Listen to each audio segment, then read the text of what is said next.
Okay, so I told you I would show you how to print larger than your 8.5 by 11 to make a bigger image on your t-shirt using Cricut Design Space, a Sublimation printer, and a MacBook computer. This is my MacBook Air. It runs a little bit slow the bigger the images, so just bear with me. I'm going to start by going into Cricut, and you are going to design your design any way that you would normally set it up. So if you purchase your Etsy images, if you design your own, I don't understand Canva, I don't understand Silhouette Studio, I'm comfortable with Cricut. So here we are. These are my projects that I've been working on. This is the one that this is how I designed it. I put it together and I started with printing it just on the 8.5 by 11, and it was obviously too small. For an adult size shirt, you'd want it to be bigger. For a kid size, you may be able to get away with just doing a regular 8.5 by 11 print. So here we are. This is flattened. You cannot use a shape to slice a flattened print then cut image. It has to be, if you select all of it, if you're familiar with Cricut Design Space, it does not allow you to slice. The slice is grayed out, so we need it to actually be one image. So here, this image here is, like I said, my computer takes a few minutes to catch up. So I cannot print it if I get too large. So come on, computer, I'm so sorry. Be nice to me today. Okay, so it's at 6.43 by 6.43. I don't want to keep trying to go back and forth showing you where you can and cannot print it, so I am just going to keep it there. So I'll click Make It, and because this is the third time that I've tried this video, I'm not actually going to go through with actually sending it to the printer and saving it. I'll just show you where I sent it. Computer is just taking a little too long, and I don't know how to take those videos where you can cut and pause and then resume doing all of it. Now this is not, it's just taking a second to kind of catch up. I'm not worried about this right now. When you click continue, it will clean it up automatically.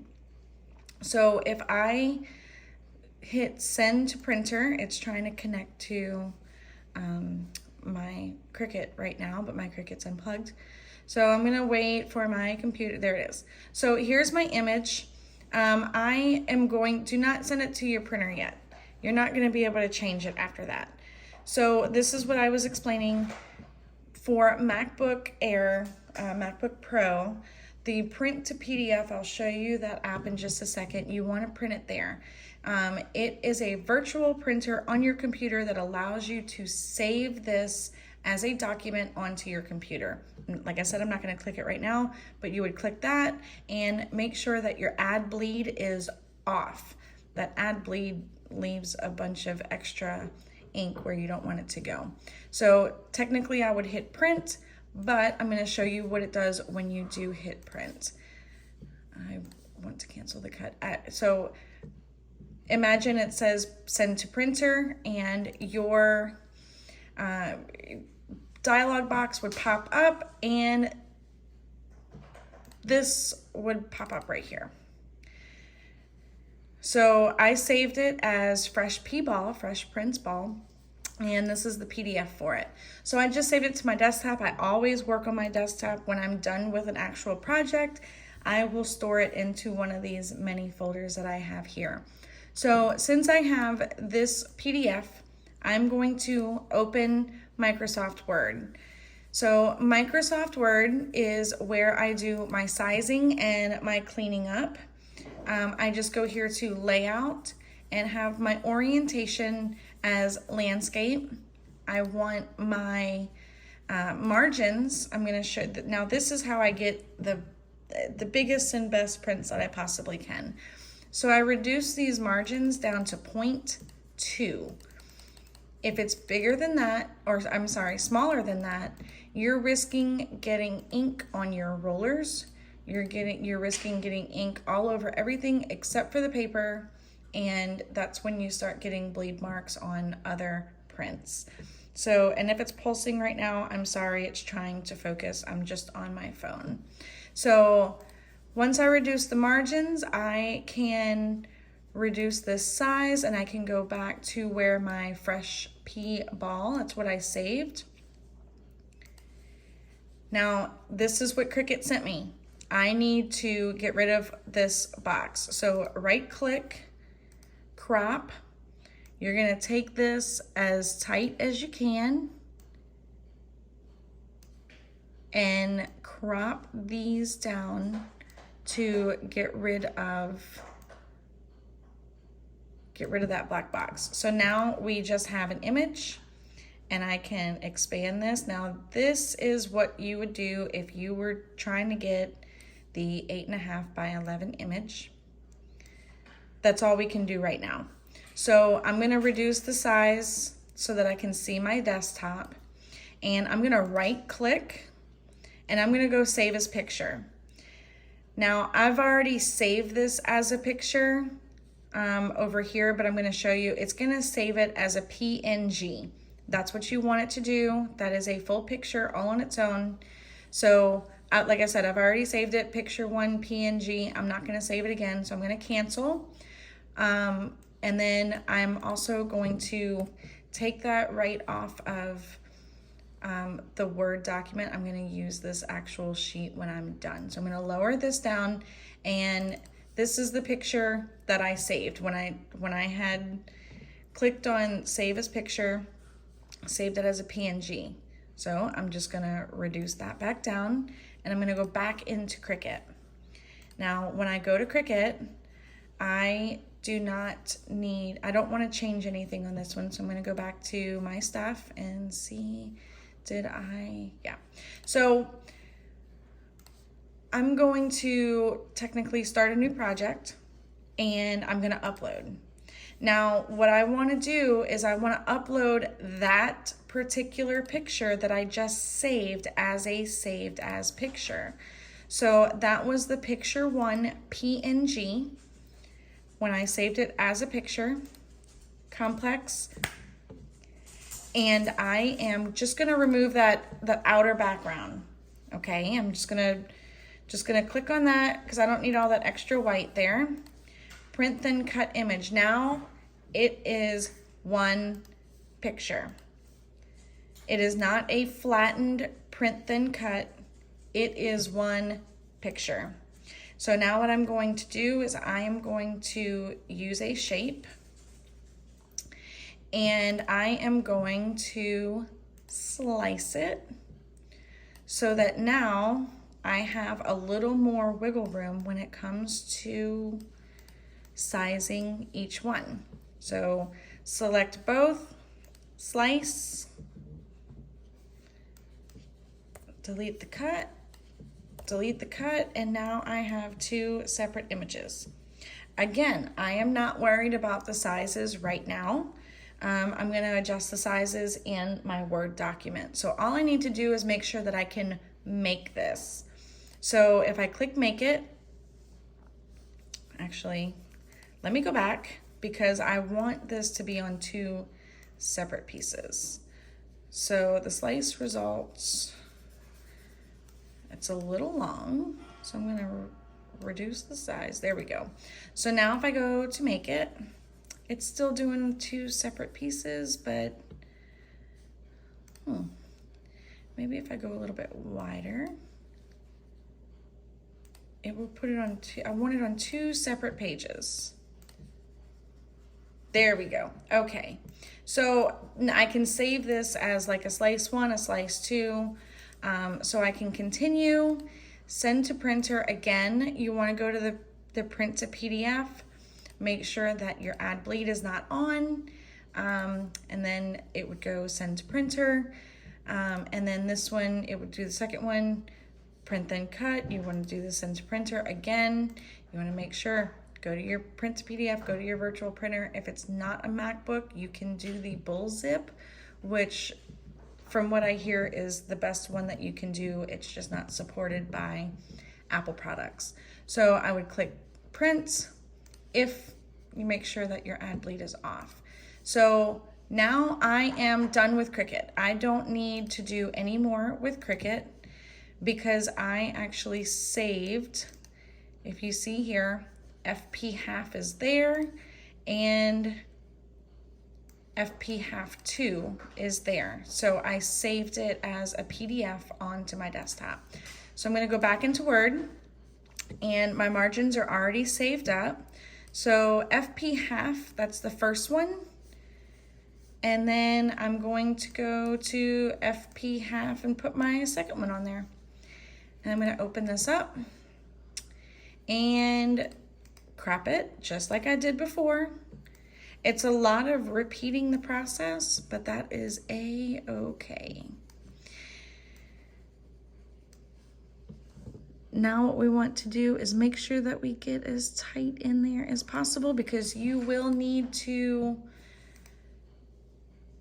get those two things together. So this line, the seam between the two images is crucial to making sure that you don't have that space in there or you may not be able to get it lined up.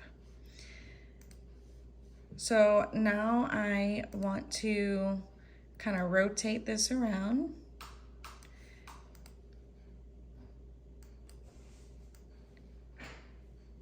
It's not going to let me do that. I am just going to cut this out of the way and paste it down here so that I can actually see it on its own piece of paper. Okay, so now I have both of these. This is where I do my sizing. This is where I make sure that my seam is all taken care of. So I am just going to make this as wide as I want to make it. So I usually do, if I'm doing like a full front, I will go with like a 9.5 to 9 3/4 wide, and I want to make this super tall. So I try not to go over like 11 inches or so for height, but we can double check and see. Right now my height is 5.23. So if you add the bottom half in there, we're looking at potentially a 11-inch project. So I'm just gonna pick this up and just kind of drag it and see how it looks and make sure those lines add up. As you can see, I definitely need to go a little wider. So I'm gonna take this out and just make sure that this is, nope, still gotta go out just a little bit, sorry guys.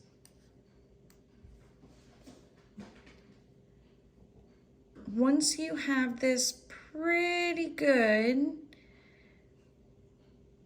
this looks almost there. I'm off by just a tiny bit, by like 0.025 inches or something. So once I can get this nice and flush, that is about as close as I'm going to be able to get it. So now if you print directly to your computer, or I'm sorry, your printer, that's what you would do. If you have a Sawgrass, you know that you need to print to your Sawgrass print manager. So I don't even do any of this stuff up here. I just go right down here and I click on Sawgrass print manager. You would choose your printer here. I am going to walk into my guest room where I keep all my craft stuff and show you what I've done from there. I am actually just going to print this on a regular printer because I don't want to waste the ink on my Sawgrass to show what's going on.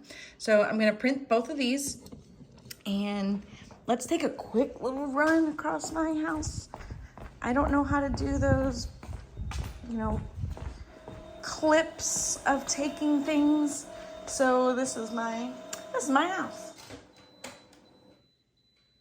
And it says I'm out of paper. Let me throw some paper in there, guys. Hold on one second.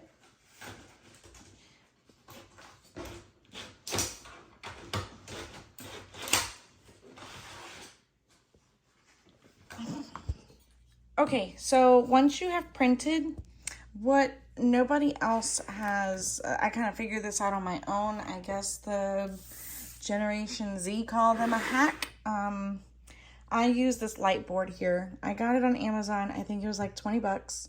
It has 3 settings here. But when you are trying to piece 2 images together to make something like this, you need to flip it over and tape things together. Now remember, you want to get as close to that seam as possible, so one of those big paper cutters are going to be your best friend. So when you lay your image down, this light board will, you can get that, I'm not going to do it right now because I'm trying to hold my phone and take the video, but as soon as you get everything lined up, you can use your heat resistant tape and get that laid on there really, really, really tight and make sure that you don't have a seam there. And then you just press it like normal. I think I did 400 degrees for 60 seconds. And as you can see here, I do have a little, I haven't washed the shirt yet, but I'm hoping that once I do, this crease from like an iron crease will kind of go away. If you have any questions, just send me a message and I'm happy to do what I can. Just like you guys, I'm trying to figure this thing out too. So I hope you found this helpful, and I'd love to see your work when you get it done. Thanks.